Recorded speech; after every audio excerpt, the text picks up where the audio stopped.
ஜோதிட வணக்கம்.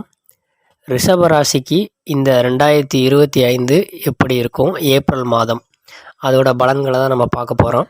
ரிஷபராசிக்காரங்களுக்கு இந்த ஏப்ரல் மாதம் உங்களுடைய தந்தையால் உங்களுக்கு ஒரு மிகப்பெரிய விரயம் ஏற்படும்.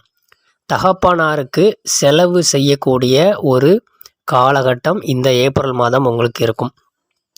அந்த செலவு நீங்கள் தந்தைக்கு ஏதாவது ஒரு காரணத்துக்கு பணம் கொடுப்பதாக இருக்கலாம், இல்லை தந்தைக்கு ஒரு மருத்துவ செலவு ஏற்படும் விதமாகவும் இருக்கலாம், இல்லை என்றால் உங்களுடைய உடன் பிறந்த சகோதரர்களுக்கு நீங்கள் ஏதாவது ஒரு விரயம் செய்யக்கூடிய விஷயமாக இருக்கலாம். அது பணமாகவோ பொருளாகவோ ஒரு மிகப்பெரிய விரயம் செய்யக்கூடிய காலகட்டமாக ரிஷபராசிக்கு இருக்குது.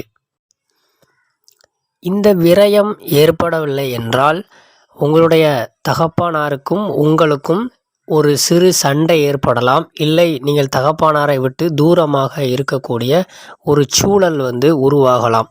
ஸோ அந்த இதில் நீங்கள் கொஞ்சம் கவனமாக இருக்கிறது நல்லது. உங்களுடைய அப்பாவை அனுசரித்து செல்லுங்கள். அதில் எதுவும் பிரச்சனை வராமல் கொஞ்சம் பார்த்து கொள்ளுங்கள். ரிஷபராசிக்காரங்களுக்கு குடும்பமாக இருக்கவங்க, சிறு குழந்தைகள் வைத்திருப்பவங்க, குழந்தைகளுக்கு அடிக்கடி உடல்நலக் குறைவு வந்து போகும். இது அடிக்கடி சளி பிடித்தல் அந்த மாதிரியான உடல்நலக் குறைவு ஏற்படும். ஏதாவது உங்களுக்கு பரம்பரை நோய் இருந்துச்சு அப்படின்னா அந்த குழந்தைக்கு அது வெளியில் தென்படும். குறிப்பாக சொல்லணும்னா இந்த ஆஸ்துமா அந்த மாதிரியான சின்ன சின்ன தொந்தரவுகள் குழந்தைக்கு இருந்துகிட்டே இருக்கும். அதனால் பண விரயமும் ஏற்படும். அதனால் குழந்தையோட உடல் நலத்தில் கவனமாக இருப்பது நல்லது.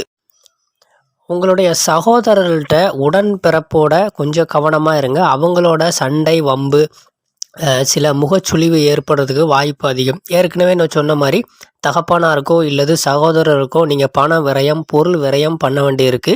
அதுபோக சகோதரர்களுக்கு இடையே சண்டை பிரச்சனை வர வாய்ப்பு இருப்பதனால உங்களுடைய சகோதரர்கள் உடன் பிறந்தவர்களிடம் நீங்கள் கவனமாக இருப்பது ரொம்ப நல்லது. ரிஷபராசிக்காரங்களுக்கு சுய ஜாதகத்தில் நல்ல தசை நடக்கும் பட்சத்தில் அவங்களுக்கு திடீர் அதிர்ஷ்டம் ஏற்படக்கூடிய வாய்ப்பு ரிஷபராசிக்காரங்களுக்கு இருக்குது. ஏற்கனவே நம்ம போன மாதமும் சொல்லியிருந்தோம், அது இந்த மாதமும் நீடிச்சிட்டு இருக்கு. இந்த திடீர் அதிர்ஷ்டம் அப்படிங்கிறது ஒரு திடீர் பண வரவாக இருக்கலாம், இல்லை உங்களை தொழிலில் நீங்கள் எதிர்பாராத ஒரு முன்னேற்றமாக கூட நிகழ வாய்ப்பு இருக்குது.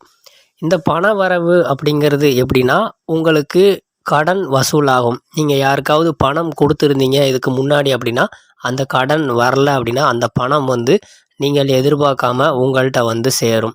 இல்லைனா அந்த பணத்தை வாங்குறதுக்கு நீங்கள் முயற்சி பண்ணினீங்க அப்படின்னா இந்த ஏப்ரல் மாதம் அந்த பணம் வர்றதுக்கான வாய்ப்பு உங்களுக்கு அதிகமாகவே இருக்குது. தொழிலை பொறுத்த வரைக்கும் வேலையில் கண்டிப்பாக ஒரு மாற்றம் ஏற்படும் இந்த ஏப்ரல் மாதம். அதுவும் குறிப்பாக சொந்த தொழில் பார்க்குறவங்களுக்கு, அதுவும் இரும்பு சம்மந்தப்பட்ட தொழில்கள்லாம் செய்கிறவங்களுக்கு கண்டிப்பாக தொழிலில் ஒரு பெரிய மாற்றம் ஏற்படும். அது இடமாற்றமாகவும் இருக்கலாம், இல்லை தொழிலில் ஒரு பெரிய வேலையை எடுத்து செய்யக்கூடிய அமைப்பாகவும் இருக்கலாம். இது நீங்கள் திடீர் அதிர்ஷ்டம் வரும்னு சொன்னோம் இல்லையா, அந்த பண வரவு வரும் இல்லையா, அது இந்த மாதிரி வேலையின் மூலமாக கூட உங்களுக்கு அந்த பண வரவு ஏற்பட வாய்ப்பு அதிகம். குறிப்பாக நீங்கள் கவனமாக இருக்க வேண்டியது, உங்களுடைய தந்தையிடம் நீங்கள் செலவு செய்வதால் அந்த விஷயத்தில் கொஞ்சம் கவனமாக இருக்குது நல்லது. சகோதரரிடமும் நீங்கள் இந்த மாதம் கொஞ்சம் கவனமாக இருக்கணும். அதே போல் உங்களுக்கு குழந்தை இருந்துச்சுன்னா குழந்தைக்கு உடல்நலக் குறைவு ஏற்படுதல் அதில் கொஞ்சம் கவனமாக இருந்து குழந்தைக்கு கொடுக்கக்கூடிய உணவு, தண்ணீர், அந்த மாதிரி அவங்களுடைய பழக்க வழக்கம் அதெல்லாம் கொஞ்சம் பார்த்து குழந்தையின் மீது அக்கறை எடுத்துக்கொள்வது ரொம்ப நல்லது. ஏற்கனவே வெயில் காலம் ஆரம்பிப்பதால் எல்லோருக்கும் தொற்றுக்கள் ஏற்படுவது போல் குழந்தைக்கும் தொற்றுக்கள் வரும். ஸோ அது உங்களோட ரிஷபராசிக்கு அந்த குழந்தைக்கு பாதிப்பு இருப்பதால் நீங்கள் குழந்தை மேலேயும் கொஞ்சம் கவனமாக இருக்கிறது ரொம்பவே நல்லது.